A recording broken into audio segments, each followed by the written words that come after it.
छत्रपती शिवाजी महाराजांवरील वक्तव्यावर धीरेंद्र शास्त्रींकडून माफी, वक्तव्य वेगळ्या पद्धतीने दाखवल्याचं स्पष्टीकरण देत धीरेंद्र शास्त्रींकडून दिलगिरी व्यक्त। राज्यातील 35 लाख शेतकऱ्यांचं 2 लाखांपर्यंतचं कर्ज माफ होण्याची शक्यता, परदेशी समितीच्या अहवालाची माहिती एबीपी माझाच्या हाती, जून आधीच कर्जमाफी होण्याचा अंदाज। सीए ललित पोफळेंची खरातकडून कोट्यवधींची फसवणूक, पोफळेंनी सापळा रचून खरातच्या फार्म हाऊसवरून पाठवला आचारी, आचार्याकडून खरातच्या काळ्या कारनाम्याची पोलखोल।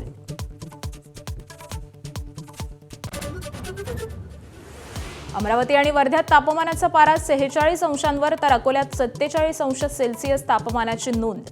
आजही उष्णतेची लाट कायम राहण्याचा इशारा, नागरिकांना भर दुपारी घराबाहेर जाणं टाळण्याचं आवाहन।